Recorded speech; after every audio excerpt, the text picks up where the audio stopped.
Diviziyanınki vatanimizdeki cinayetlerini elbette bilemiz. Xitay bular arkalık bütün vatanimizin etrafını korşap, hemme yerden en baylıqımız, hemme cihetten defsendikilik kılıp atkan hamda Xitay'nınki nimeler hamda o vatandaki. Maqtim hamda Fudan Üniversitesi bilen diviziya stratejilik hemkarlık kelişimi imzalap, şu 12. Oktyabir'de imzalaş murasimi ötküzgen. Bununla hamda şu atalmış Uyghur Abdum Rayonu Hükümet Muavin Reisi, Diviziya Partiya Komitesi'nin sekreteri şöben söz kılıp diviziyanın izchil halda Xi Jinping'nin yolculuklarını asıtıp o diye sepsetilemdi. Şarkı Türkistan'da makan kılış, çigra müstehkemleşke hizmet kılışını küçeytidiganlıqını davran saldı. Fudan Üniversitesi'nden kol tutuşup, her xil sahalar boyunca stratejilik hemkarlık gelişimini çokum orundayız degan şekilde. Bu kelişim hakkında nima olsamdı köz karşımızda ağam bolsak doktor ya. Xabarda bir muncha biz xabarimizni tafsili holatda torbatda ba'duq. Yani şu bir muncha yerlik bilen diviziyani birleştirish, onu qilish, bunu qilish, Şinjanga yordam berish numussizlarcha hamda. Biz beqavatimiz Xitoyning amaliyotda yani xuddi menga yaxshilik qilish uchun kelayotgandek bu numussiz Xitoylarning deyotgan so'zlarimi insonning qusqusini keltirdi hamda. Şoňa şu haqdaki fikrinizni algan bolsak. Hem de Bingtuan'ı hemimiz bilimiz. Yani bu Şarkı Türkistan'da öz aldığı müstakil bir grup bular. Aslında buna harbiy tüzümlük puhra körüngen bunda bir teşkilat hem de. Ve bu başlangıçtan itibaren işlep çıkışını ve şundakla Şarkı Türkistan'ın xavfsizliğini kokdaydıgan bir teşkilatga aylangan. Ve işlep çıkış cette hem merkezden yani merkez hükümetinin koluşu var hem de Ürümçi hükümetinin kimi bulağa bergen bazı imtiyazlar var. Bu imtiyazlar bile birlikte işlep çıkış kuruluş cette hele bir seviyeye kip oldu. Hoş. Şununla Xitay Şarkı Türkistan'daki Bingtuan Teşkilatı 140'dan cık devletler bile ticari münasebeti var. İktisadi hemkarlık münasebetleri var. Hatta teknoloji cettime bazı münasebetleri var yani hemkarlık kıldılar. Şununla işgirdeki muhim şirketler, tədqiqat organlar, üniversiteler bulama muşu Bingtuan bile nurgun muşu kelişimler var ortak strateji hemkarlıklar mı var. Bunda bolgan vaxtıda Bingtuan'ın Şarkı Türkistan'daki ornunu, statüsünü tıkımı güçlendirgen buldu. Çünkü hem çetelden hem de Xitayning işkirdeki muhim organlar bularla hemkarlık qilgandan bular tıkımı güçlük bir halığa geldi.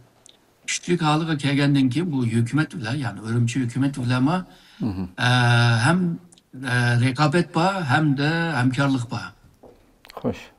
Rekabet degan vaqtida bu işlep çıkarışının ki bazı narsalar bir mesulatlar birbirine okşaydı. Misalga paxta, misalga muşu meyveler, misalga muşu kızıl muşla deymiz, muşu pomidor deymiz, nurgun işlep çıkarış. Dema okşaşlık var. Bu nimalarni çetelge setishga tirishyotidu. Hem Ürümçi hükümeti hem de Bingtuan. Ondaqda sen xalqaro bozordimi bir raqib hamda. Bu hemkarlık bu yerda bir hemkarlık yok. Hemkarlık nerede dese muşu Şarkı Türkistan'da bir vaz Xitay merkezden başqurğaşqa bularni arasındaki tamponluqni tutup turudu hamda.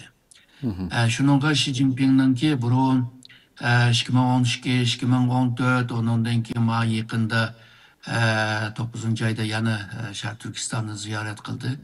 Bağan çağda çokum şu Bingtuan'ın gibini kılıdı hamda. Bingtuan degan mandak moyum devletinin ki xavfsizliğini qoqdaydı, muqimligini qoqdaydı, işlep çıkışta şu Xitayga iktisadi qo'shimcha töhfa qiladi degandek.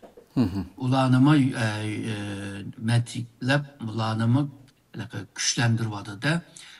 Ürümçi hükümeti de mi şundak ajnak okşaydigan gaplar var ama ikki tarafninki mushu rekabetinin şiddetlenip ketishini aldın iliş için Xitayma tırışıvadı. Şununla bular hem hemkarlık kılıdı hem de rekabet kılıdı dep. O Şark Türkistan'a qaraydigan bolsak, üç hakimiyet var. Birisi bu Komünist Parti'nin Bivas hakimiyeti var. İkincisi hükümetinin hakimiyeti var. Misalga Çinşoğcan bu partinin hükümetinin bişi.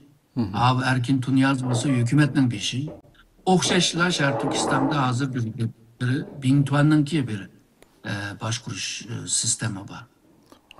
Bütün bu sistemler Şark Türkistan'ı siyasi, iktisadi, ticaret, tadqiqat, taraqqiyat, nurgun sahalarda kontrol astığa ilingan bir vaziyette hazır. Şununla bu halkımız bundak bir üç yıl hükümetinin ki bismi aslında sümürülüp kitbardı hem de. Hoş. Hem de Xitay bu nima Şark Türkistan'da mukumluk emniyetinden üstünde durup ondan keyin iktisat ve ticari yani bu nima yeni İpek Yolu projesini amallashtirish için bisimlarni yana devamlı kılıvadı hem de. Hem de bizningki sarxillarni hammasini turmaga, lagerga tashlangandan keyin jamiyatda sarxillar az bo'lgandan keyin Xitoy hozir bunga biroz xotirjam hem de.